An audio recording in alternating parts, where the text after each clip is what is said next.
So I tested the market. My advice is, if it's not your passion, don't get involved, because it's definitely not an easy ride. So to me, Ghana, like I said to you before, is central hub at the moment anyway. Okay. Action. Is it recording? It's recording. It's been recording. Okay. So guys, hello, it's me, your girl Sophie, and welcome to my little corner of YouTube. And today I'm back with someone amazing. It is actually Mr. 𝗦𝗢𝗖𝗓, but I'll let him introduce himself personally.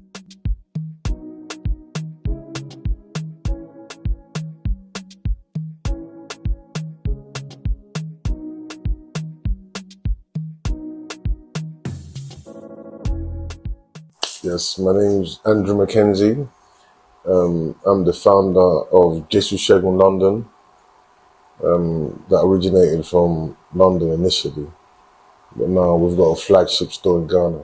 So basically, they actually have like a store in Ghana, and what I found special is that he's a foreigner that has established a business in Ghana, and I know most of you that are watching are planning maybe to move to Ghana or maybe invest in Africa. So I would like to ask, how long have you had this business in Ghana? About 2 months now. So what made you want to move your business? Because the brand was in UK already. What made you want to move your brand to Ghana? Well, we had a strong following from London. Okay.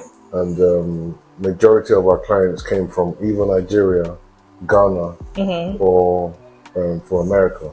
Okay. So in my thinking, I was thinking, come to Ghana because at the moment, Ghana is the hottest holiday spot in Africa. Yeah. So everyone's coming to Ghana at the moment. People from America, people from Europe, people from Africa all over, Kenya, Uganda. So why not open the store in Ghana where it's sort of central and everyone can grab a piece? And that's exactly what's happened. Now, we are talking about grab a piece. I think you should highlight that you have clothing wares, but you are more into shoes. Yes. And what kind of convince, this also for somebody wanting to launch a luxury wear or luxury something in Ghana, what made you think you could sell luxury items or luxury shoes in Ghana or in Africa? Well, the thing is, there's a market for it. There's a lot of Africans that want high-end and exclusive stuff. So those are the clienteles that I actually source and I cater for. Most of my clienteles, most of them buy like 3, 4, 5 shoes a month. Wow. Yes, or an item a month. Not for themselves, most of the time as gifts. Yeah. So a lot of my customers buy shoes to gift other people, to show appreciation. Maybe they close a business deal. What's the major difficulty you experience that you think somebody else that is a foreigner coming to establish a business in Ghana can encounter? Like, what's something that you experienced that you think that was really hard? I think you can advise somebody. That'll be putting this whole thing together. Okay. The actual construction of the showroom. The construction of the showroom was harder? That was the hardest part, yeah. The hardest part. Dealing with the locals, understanding the way the locals think, timekeeping. Yeah. It was a lot. The African really. time thing. Yeah, it was a lot really. So I had to, readjust my thinking to become sort of to understand the way they operate in their daily operations. It was difficult because I'm coming from a place where everything is punctual. But when you're here, things just work differently. If they tell you 2 o'clock, you'd be lucky to see them 6 o'clock. So you need to bear all these things in mind. Apart from that, everything was lovely. So in general, it's been good. We had a good launch, good support from the locals. So in general, it's been fantastic. So I find it interesting that you said it's actually the local that was setting up the local that was actually the place that was difficult, because I thought the marketing would be more difficult because of, like, some people will say luxurious item. People are in Ghana or people in Africa are hungry. Why would they buy a shoe for like $300? And even though it's quality. Oh, the thing is, we're in a country where the population is well over 40 million, 50 million. So I'm catering for how many people? 400, 500. Sure. It's nothing. Yeah. It's nothing. there's people selling shoes in this country for like $1,500. My shoes start from what, $400, $450. True. Exactly. I have items in here that cost. I have items here, accessories that cost $69. So it is luxury, but at the same time, as far as I'm concerned, it's not exorbitant prices. Okay, now I think I need to highlight that Mr. Mackenzie is a luxurious shoemaker. So I want to ask, how did the shoemaker started from scratch and grew up to this? Maybe not from scratch, but started and grew up to this until having a branch in UK and in Ghana, and being in Ghana and actually being comfortable. Though. No, it's been tough and it's been a little bit tricky. But truth be told, I reached out through Instagram to quite a few celebrities and influencers, and I just had to play it very smart. So, in the sense that I would create designs and get them manufactured, and then send the actual samples to celebrities and influencers. Yes, to actually wear their actual samples. So, from the traction, from them wearing the samples, I would then get orders in. So that's how I generated business all the time. That was smart.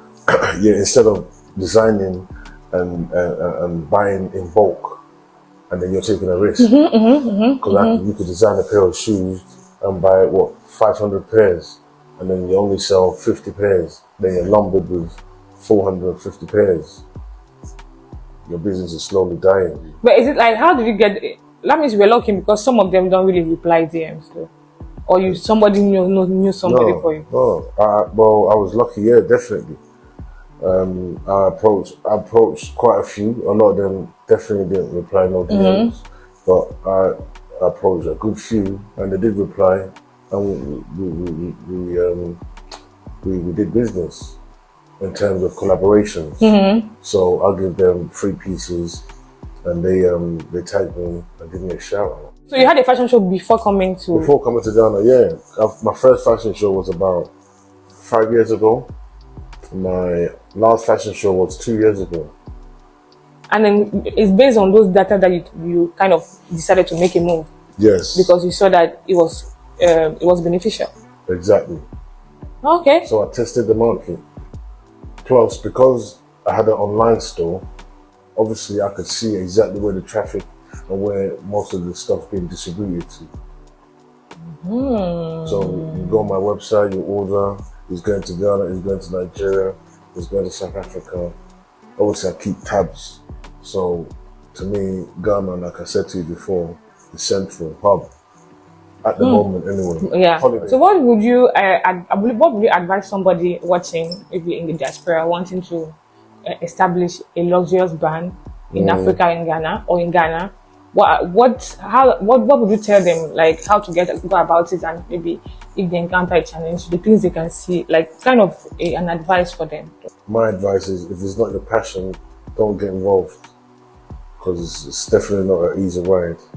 And then secondly, do as much research as possible. If it's the shoe sector, I would say get a job in a shoe shop.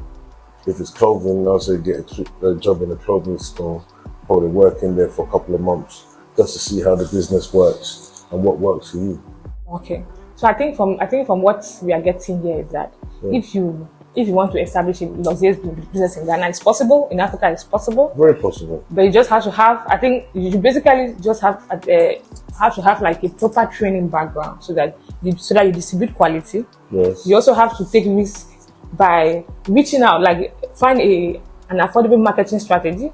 If possible, find a less risky option, like what he did of reaching out to celebrities and designing for them, so that you can market it instead of mass production. You kind of minimize the risk. I would say, because luckily the team worked and the team picked, and people, and now you are practically doing well. Amazing, kind of. No, I mean, amazing. The shop's amazing, definitely, no doubt. No, but absolutely. The brand is also amazing. Thank you. Yeah, the brand is amazing. Like, because I'm seeing, aside from shoes, I'm seeing a lot of accessories. Yes. And really, really quality. Because not a lot of people, not everyone will like the shoes. Not everyone wants to wear shoes. Some people just want to walk in and buy their husbands or their boyfriends a pair of cufflinks for Valentine's and stuff. And that's what happens here.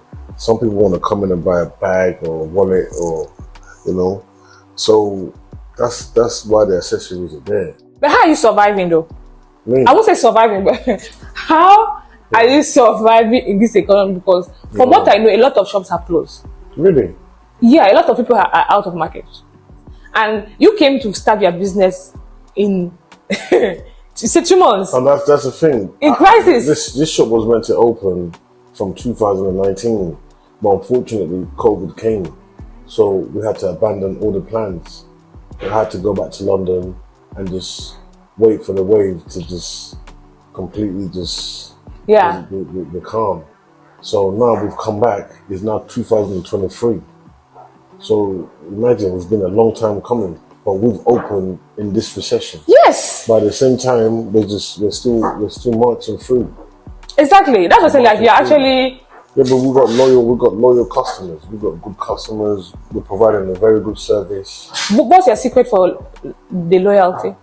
Well, the thing is, where else are you going to go to get made to order bespoke shoes? I sit down and design shoes with my clients. So I'm giving them one-on-one shoes for their special weddings, you know, for their birthdays and stuff, even for anniversaries, company anniversaries. Yeah.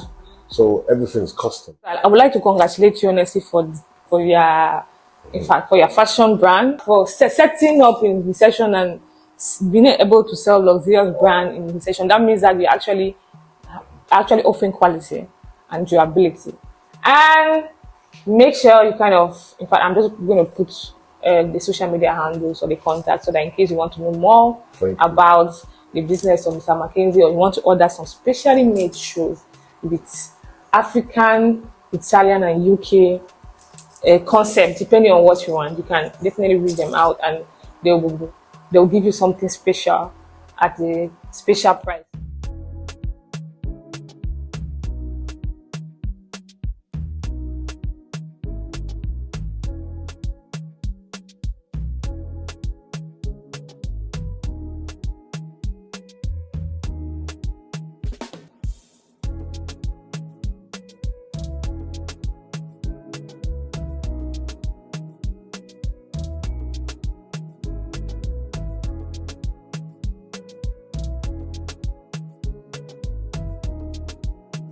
You can see I got something nice, and I would say it's actually, in fact, you won't regret it. So I will actually challenge, not even challenge you, I will actually advise you to come and get something here. So in case you are coming here, you want to shop here, because they also have an online platform, you just use my discount code that you can see below, and you will get like the top of quality items at discounted prices. Yes. Anyway, so guys, thank you very much for watching. So we have come to the end of this video, and remember, guys, as Mr. McKenzie said, you can actually, as he has been in Ghana and setting up a luxurious brand, you can actually come to Africa at the right time, depending on how you calculate. If you test the market, you can actually come to Africa and actually also set up something unique. Also make a difference as a foreigner. So see you next time. Please subscribe. Bye.